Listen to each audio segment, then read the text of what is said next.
Hello, it's great to be here with you today. I'm Dr. Sandra Affinito, President and CEO of the American Association of University Administrators.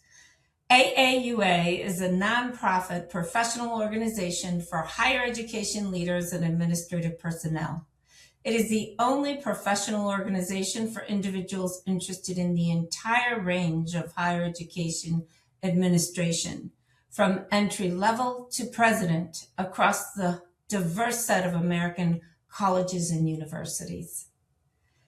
This is the second episode in our 2026 podcast series in which we speak to leaders across the country about current issues facing higher education, based on the theme of AAUA's annual conference on October 19 through 20 at Cleveland State University. Realizing the higher education value proposition is the theme for our conference. Joining us today is the president of Otterbein University and the Coalition for the Common Good, Dr. John Comerford, who assumed office as president in 2018. Prior to joining Otterbein, Dr. Comerford served as president of Blackburn College in Illinois, where he led several innovative programs to enhance student access and learning. He previously held roles as the vice president for student life and vice president for institutional advancement as well. Throughout his entire career, Dr. Comerford has focused heavily on advocating for liberal arts institutions, higher education access, and institutional affordability. John, your record of commitment and advocacy for higher education and liberal arts colleges truly resonates with the mission of AAUA. And now I will pass the microphone to Matt Roche, AAUA board member and chair of our conference committee, who will be moderating this conversation. Thank you, President Affinito, and thank you for joining us, President Comerford, aka John. That's right. We're on first name basis. We're old friends, Matt. This is great. Awesome. Before we jump into today, our topic, I just wanted to have a brief discussion kind of on your path in higher education. I find it naturally intriguing as a lawyer in the higher education field who also comes from a student affairs background. And so I wanted you to dive into your career path just a little bit and how you see lawyers and legal education really fitting into today's higher education landscape. Yeah, Matt, it's a great question, and it's an honor to be with you today. I'm really looking forward to this conversation and joining for the conference in the fall and everything else. To answer your question, my particular path, first of all, I'm not a lawyer. I just play one on TV. In part of my doctoral program, I did take a number of law school classes and then studied college's legal relationship to students that are under 18 and still legally children and have different privacy and healthcare and so forth and so on sort of rights. And so I know enough to be dangerous. And I'm lucky that I can occasionally surprise a good lawyer with a little legal creativity of my own, which always makes me very happy.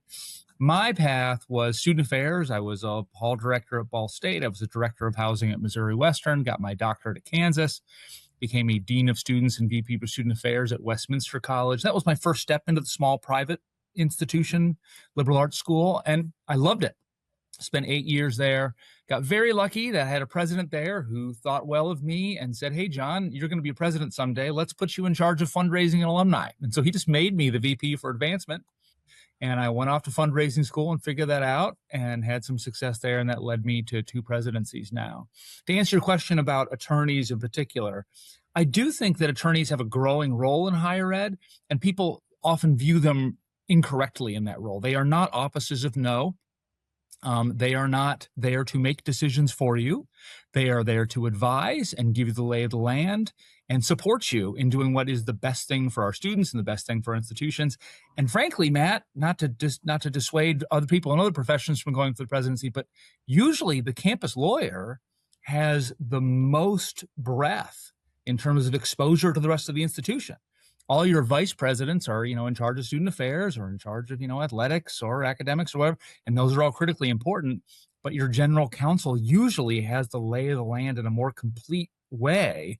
And I expect you'll see more folks with that background ascending to the presidency as a result. I agree with you. I think that general counsel, compliance officers, they tend to work with every department and get a good understanding. And I've seen it in my own career path. So I loved seeing that in your bio. And as we've talked before this session, I'm just learning about your background. So thank you. As we jump in, we always like to kick off our podcast with the 50,000-foot question. We really like to highlight in this series the return on investment question within higher education. And so I'm curious from your perspective, why is the return on investment at the forefront of discussions in higher ed today? And how are institutions failing to address this topic adequately? Yeah, so it's on the agenda because costs are out of control. And so it's natural if you're going to ask a family to invest some very significant chunk of their annual income and then take out debt on top of that many times. Shouldn't they ask what they're going to get in return? We should not be defensive about that. If we're confident in our programs, confident in our institutions, we should welcome that question and not say, well, what about the love of learning? And I agree with the love of learning. That's one of the many outcomes that has great value to our graduates. But to be asked what the return on investment is not a scary question. And one of the things that I worry about in our ability to answer that or our inability to answer that is families associating return with the major so closely. An undergraduate program is designed to be general. It's designed to be a generalist degree. It is not going to law school or graduate school where it's narrow. It's designed to be narrow in graduate school. A bachelor's degree is a toolbox of all sorts of skills. That's the reason for the gen ed and electives and all this stuff. And so your major is not your fate. I'm a political science major. I'm a university president. I mean, it's just, it is useful background, but the breadth is what matters. And so it's the attachment to the major and, well, what do you do if you have a history major, a history degree? Well, the answer is anything you want. It's a great preparation for lots of career fields. Are you likely to be a historian? No, probably not. You could be, but you're going to be successful in whatever career path you take because you've had the breadth of a program like that and will have that background. So the social sciences and humanities tend to get beat up in the ROI conversation unfairly. And the data actually shows those grads do just fine. Yeah, I'm personally a history major that ended up going to law school and ended up in higher education. So I love that you chose that as your example. And so that actually was our first topic of our podcast series. We had Rasheem Brook on from the United Negro College Fund, and he has caught fire with exactly what you're talking about. There was I think it was a psychologist that was talking about her students sending her own students to college, and she would only allow them to choose 3 to 4 majors because they're the only ones in her mind that had value and for earning potential. And so I think you talking, especially, it sounds like you're living your mission. And in Otterbein's mission, you talk about humane values. And so how does that get folded into the liberal arts education at Otterbein? Well, we still insist on breadth in the undergraduate program. Too many institutions have followed this demand from families in that the major is all important and loaded the undergraduate program so that the major is 60, 70, 80, 90 hours of the 120 to graduate. You've lost the breadth in that program. The ideal undergraduate program is a third in the major, a third in the gen ed, and a third electives. It's 2/3 exploration outside of your major. That's the perfect program. My favorite example of this, Matt, is, and credit to, I think it was the Chronicle of Higher Ed that did an expose on this a few years ago, that in the 80s, the hot degree program in New Jersey, every school added it. There were thousands of graduates that got a degree, a bachelor's in gaming management, casinos. Okay, I don't know if you've been to Atlantic City lately, but there's not much going on there anymore. And so, at least in the gaming world. And so, what do you do with a bachelor's degree that is so narrowly tailored? And then AI comes along, or a robot comes along, or the economy changes.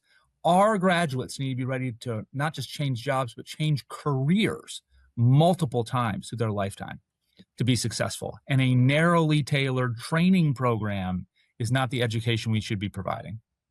I couldn't agree more.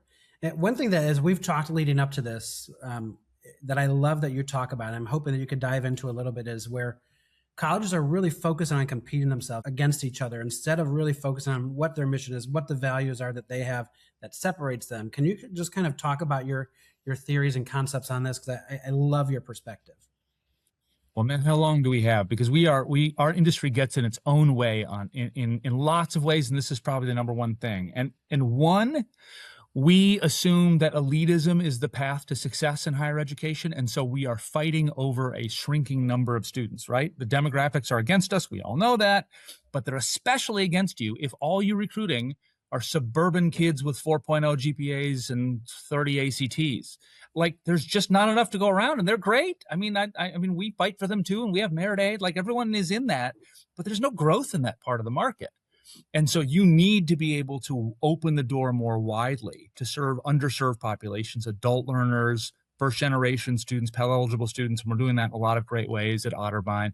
The other thing is, because we assume it's a zero-sum game, we don't work together ever. The concept of the Coalition for the Common Good is that there's a lot of schools like Otterbein who are great, and I'm going to say great, at the undergraduate experience. We're great at it.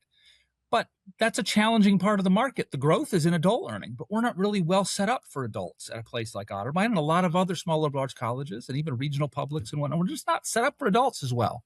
So why not collaborate in the adult space? And so this is Antioch University as our vehicle. That's an entirely adult institution, 5 locations coast to coast.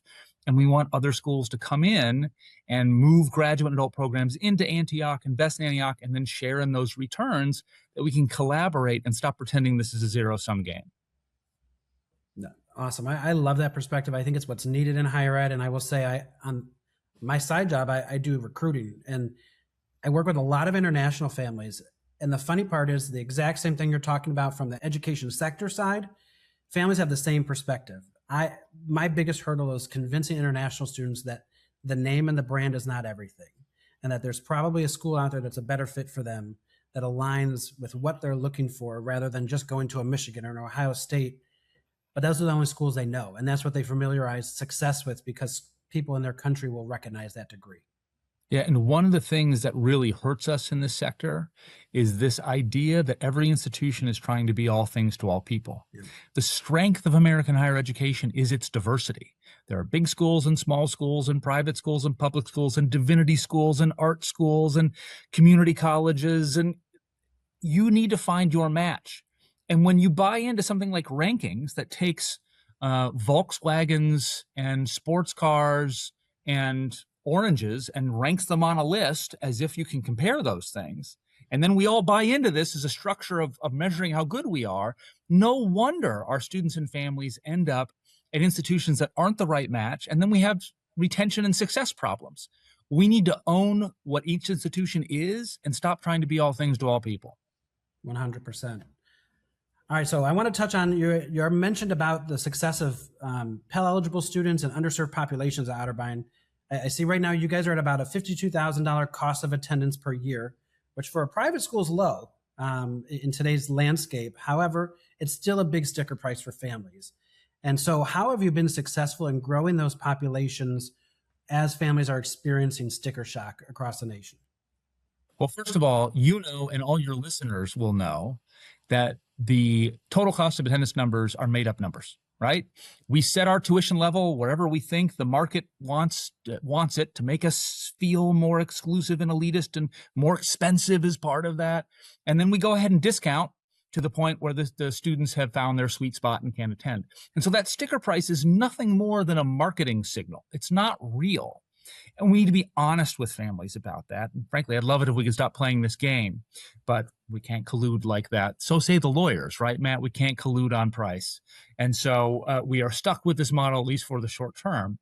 Who that punishes are first generation students who don't understand the game that's being played.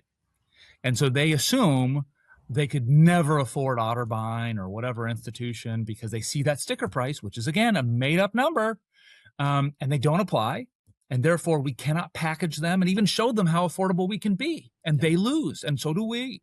And so what we've done at Otterbein is, how do you break through? First generation student, lower income student, how do you signal to them that we're still an affordable option?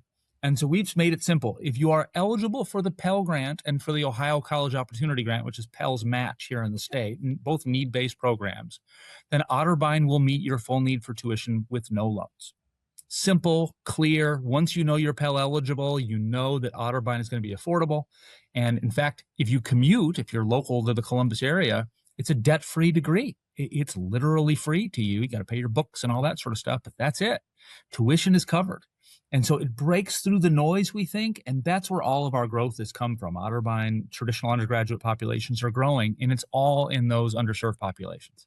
That's an awesome initiative. I love that you guys are doing that. One thing that on this topic, and there was actually a report that came out this week from, I think, EduAlliance, and it was on 7 colleges that did tuition resets. And it hasn't changed the trajectory of their institutions because families now have become so accustomed, they'd rather have a big sticker price with a big scholarship. Because as soon as you do the tuition reset, now the scholarships have to drastically decrease, and it's not as attractive because it's not been the model that we're used to. And they want to say, oh, my son or daughter received this large scholarship, and now they're not seeing those. And so although we're ending at the same numbers, I think it's interesting you talk about hoping to get out of this game of the high sticker prices. And it seems like some schools are doing it, but it's not catching on. Yeah, and the tuition resets, I think, have not proven to have lasting impact. And I'm also reminded when I first started here at Otterbein about 8 years ago, as you can tell, I think our pricing model in higher ed is stupid. And so we should be the school that breaks it and tries to be the honest broker in the space, and families will love that, right? So before we did that, the idea was to let's just cut down to the average net revenue and stop with the merit aid. We do need-based aid, but we wouldn't do any more merit aid. Just cut it down and just charge what it is.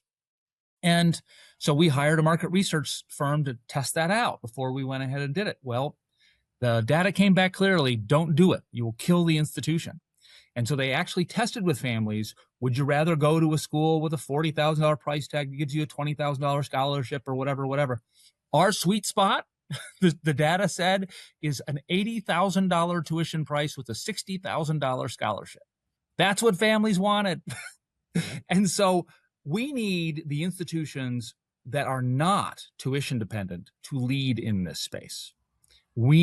A smaller institution like Otterbein can't break the pricing model nationally, but Harvard can and Stanford can, and these kind of schools whose value is not linked to their sticker price can help us break it, because that's the only way we get out of this cycle, which is bad for first generation students and frankly misleading to everybody else. All right, so now thank you for the introduction. I think we've kind of gleaned some insights into some of the topics I want to dive a little bit further into, more specific programs that you guys are doing that I have found to be innovative, that are helpful and tied directly to return on investment. And so the first one, I really think your Otterbein Advantage Partnership program that has been talked about a lot really thrives in the town-gown relationship area. Can you talk about how the strategic initiative has positioned Otterbein within your community and has impacted the ROI for your students? Yeah, I appreciate that, Matt. And this is based on the premise that part of what we do in higher education is we are workforce development vehicles. And it's not the only thing we do, but we shouldn't be shy about that. And so we put on programs and majors and everything else, hoping it's what the employers want, but we don't ever really talk to the employers, do we? We really don't invite them in. We really don't engage them. We just put it on and we hope it's what they want. And so we need to be better than that. It's also the case that at Otterbein, we've launched a program, one element of which is every student has to have an internship or a study abroad or another immersive experience to graduate. So we needed a whole lot more internships than we currently had. And so we go to companies and we designate them advantage partners. And what we want is access to them to talk about workforce needs. I want to hear about what they need in college grad hires. I want them to think about Otterbein grads as meeting their needs. I want them guest speaking in our classrooms. I want to hear about their internship programs and line up our students for those internships. But then what do they get in return? I mean, that's probably enough. They probably get a workforce thing. But what we also do is give that company, its employees and its employees' dependents, a standard scholarship to Otterbein. And it is not just the normal discount rate. It's higher than our highest merit aid if you're from one of those partner employers. And so for us, then we get a number of students looking at Otterbein and applying to Otterbein that, again, might not otherwise look our way, but we have the special scholarship program, so they look our way. My favorite example is we have an advantage partnership with the Central Ohio Transit Authority. It's the bus system that runs around Central Ohio. And so we get applications from bus drivers' kids who tend to be lower income, right?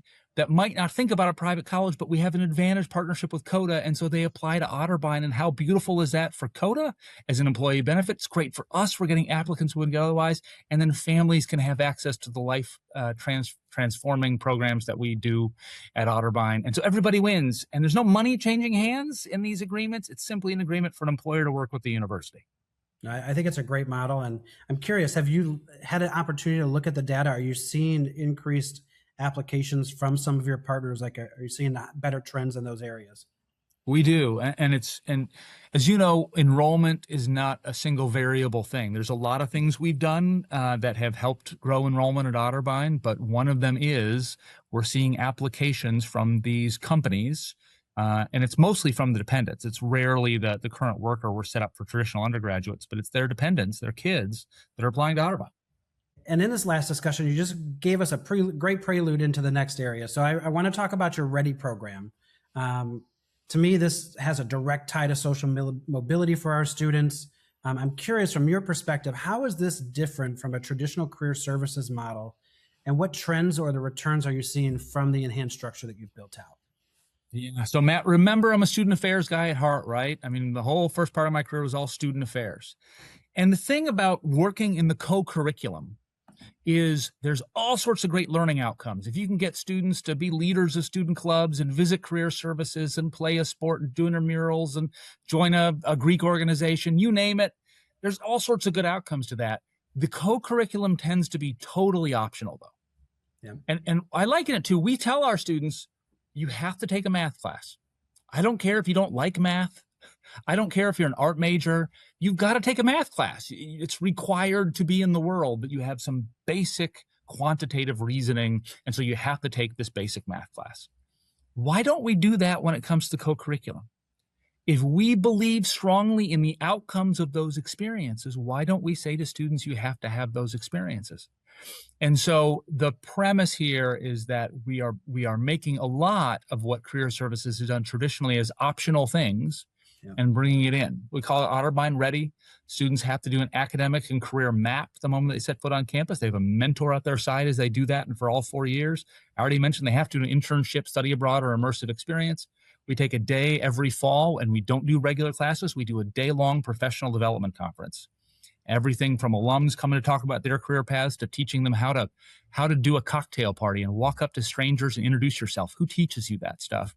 And then we cap it off with an Adulting 101 senior year thing where it's like how health insurance works, and how personal financial literacy and like credit cards are evil, and media literacy, how to tell if cable news is lying to you, because guess what? They are.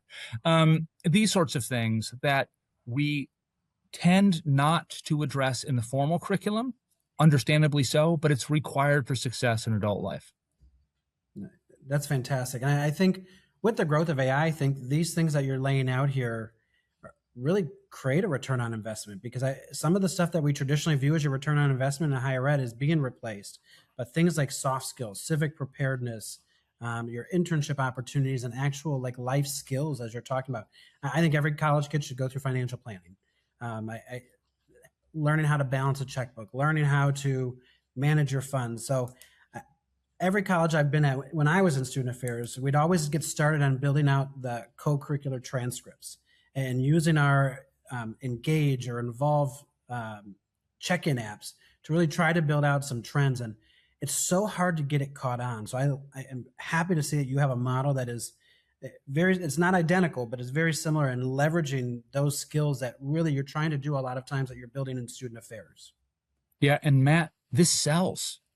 I mean, you start talking about career development, and we're going to do the stuff to give you the soft skills that employers want and so forth. Mom and dad are bobbing their head up and down because they're excited about this. I always ask all of our prospective students, how many of you have the goal of moving back to mom and dad's basement? And nobody raises their hand. And then I joke, well, it's a mistake because the food is free and somebody does your laundry for you. You should all want that.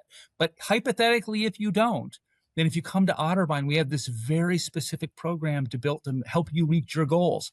This works. It's not just good educationally, it is what our consumers want. You also gave us some insight into the Coalition for Common Good. I want to dive a little deeper into this. And I know it's a relatively new partnership that you're working on growing. And can you just talk about what the goal of this initiative is, how it ties to return on investment and your mission? Yeah, so it starts with Otterbein and Antioch are the first two partners. It's Antioch University. They have 4,000 or so adult students in Seattle, LA, Santa Barbara, New England, and Ohio. And then Otterbein is a traditional liberal arts institution that we had a dozen small, really great graduate programs, but they didn't scale well. They were being taught traditional modalities focused on Central Ohio. And the idea is we've transferred those programs to Antioch so that they can take them to Seattle and LA and all of their locations. And then they get a more diversified program set so that they can have a better platform to work from. They win as well. And this is designed so that other schools can join it. So another Otterbein-like institution that wants to be in the adult marketplace but isn't set up well for success there can come in and be a part of that. And so it is the shared growth of the adult programs through Antioch. We're giving our undergraduates some opportunities. We're sort of saying things like, we're the intimacy of a small campus, but we have the power of a large university now. Because as we bring other schools together, we have more internship opportunities, more career development connections. The biggest selling point has been we can now overlap 9 credit hours in their senior year with graduate school. They're called graduate early admissions pathways. 30 of those programs, I think we're up to at this point. And so that's huge. And then last but not least, we can do some shared service work in the background. There's going to be some efficiency of scale and frankly, a better staff experience than we can provide at the small, a couple of thousand student size institution where we just don't have the bench strength to do a great job in every department and give staff the chance to develop and get promoted and do some things. So if we do some of that behind the scenes work together, we can do better for our staff and for our bottom line. Awesome. And those are just a few programs that as we start diving into Otterbein, that we saw that really stood out to us at AAUA. We really thrive on the mission that you've laid out at the beginning of we work with community colleges, for-profit colleges, nonprofits across all of the sector. And that's one of the things I love about our organization. Are there any other innovative programs or initiatives that you guys have been doing to remain relevant in the market and ensure that you're not having to deal significantly with the enrollment cliff? Yeah. So first of all, I want to echo your praise for AAUA. I mean, your members are doing the important work, and frankly, none of us went to higher education to get rich. We did it because we love the work. We love working with students, and your members, whether they're working in the business office or frontline on student affairs or whatever they are making that possible. So I really appreciate them. The other thing that would occur to me to mention is, in terms of enrollment, our competition at Otterbein, I think this is typical at schools like us, is not other small privates. We compete with publics. If you look at our top 10 cross-app competitors, they're all public institutions except for number one, or except for one of the 10, and it doesn't show up until number 7. And so we're competing with Ohio State, and Miami, and Bowling Green, and Ohio University, and it's not other schools like us. And so that's tough because those schools get some state subsidies we don't get. But it's also good because we can really say we're different than those schools. I'm not saying better. I'm just saying different. And so part of that is we've leaned into you can go to the big school and you can watch, or you can come here and you can do. And so we have launched a whole lot more co-curricular activities. We've added women's wrestling and esports. We've expanded our marching band and our equine team and these sorts of things. We've leaned more into experiential learning and like nursing labs. We added so you do it from the moment you set up on campus. You're in the nursing lab working with mannequins and things like this that we know, and it's not, there's advantages to big publics. I know you have members from there too, but it leans into the experiential thing that I think is easier at a smaller scale. And we can give the students the chance to actually play the sport as opposed to just watching the sport, for example. And so that has been an enrollment driver for us as well, those investments in those new co-curricular activities. Awesome. I actually think you hit on something there that I've been following very closely. I also coach tennis and highly involved in the game. Tennis is always the first sport to get cut at the Division I level. And now at the Division II. A trend that I'm seeing, though, and I think that with the uncertainty that's happening with the NCAA and the constant turnover of different pieces of legislation, the lack of guardrails, there's a lot of institutions that are getting smart and transitioning to Division III and really just operating at a model where it can be sustainable and be successful. And so I think Division III is really taking the forefront and adding sports that you see Division I institutions taken away. And So I'm glad to see that you're also taking advantage of that, because I just think it's an area of growth. I mean, I think we've seen 3 institutions this year reclassify from Division I to Division III, which a couple of years ago you never would think would happen. It's always trying to get to Division I, and now you see schools trying to get out. Do you have any thoughts on that? College athletics is off the rails. So, I mean, this is a big, complicated topic. In short, you're right. There is a business model in Division I. If you're, our neighbor here, Ohio State University, and you're going to be on TV every Saturday and driving lots of eyeballs and building big brand, the money spent on athletics probably does come back to you, right? Because the brand awareness is huge. But if you're a mid-major D1, a D2, you have all of those expenses without the same brand building. I mean, no one is tuning in to watch a lot of these schools on TV. And so I don't see the business model outside of the power conferences usually. And so to come to D3 does make sense. But I will also add a word of caution that with changes like NIL, even D3 is changing. We're seeing in Division III, booster clubs get together and pay students to come play Division III ball. And so the model of D3, which is they come as pure amateurs, we don't do athletic scholarships. And so it's a way to recruit students in through that experience to play the sport, and then they end up paying tuition and lifting up the institution. There's some threat there as the business model residue from D1 trickles down to all of our detriment. Yeah, I couldn't agree more. Well, thank you. So when we wrap up our podcast series, we really like to pride ourselves on envisioning the future of higher education and helping build leaders' capacity to make the necessary changes happen. So to wrap, what is your vision for the future of higher education, and how do our institutions need to change to live up to their full potential? So I think the rot at the heart of American higher education is elitism and prestige.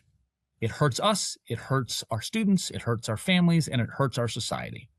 And so my dream for American higher education is, especially with the demographic cliff and all this stuff, that institutions wake up to the fact that it's better and more mission-oriented and more charitable. Because, by the way, most of us are charities or state agencies, right? Where we exist to serve the common good. That's why we're here. And we can do that by seeing students' potential, not limitations. Every school that wants to be elitist and prestigious will get that application file and want to pick it apart for all the things that are wrong with this student.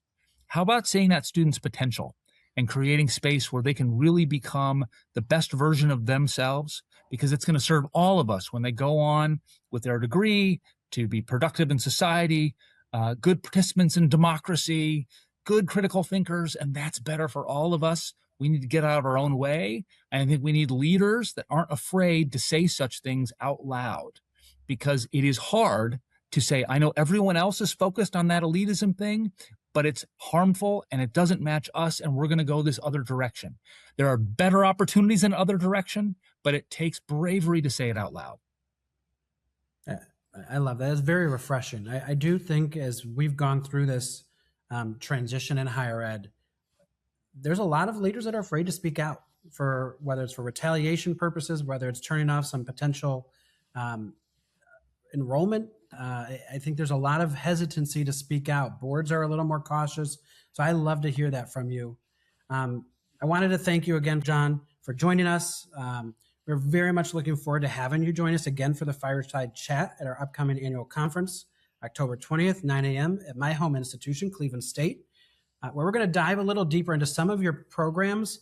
And in particular, we're going to talk about a leadership development program that you have that we did not touch on today that I think perfectly aligns with the mission of AAUA of building our future leaders and having succession planning and really developing those skills to allow someone to move up from a middle manager to an executive level. And so I thank you again. Looking forward to seeing you in October, and obviously having plenty of discussions in between. It's my pleasure, Matt. I look forward to seeing you in person, everyone else in person, and thanks for having me. John, I join Matt in thanking you for sharing your insights from your transformational work and for this inspiring conversation, which we will continue at our upcoming conference. On behalf of all of AAUA, I appreciate your being here with us today. Thank you. To learn more about AAUA, or if you would like to join Go to our website at www.aaua.org. I'd love to hear from you. Please contact me at sandra.affinito@aaua.org. And thank you again for joining us today, and please be well.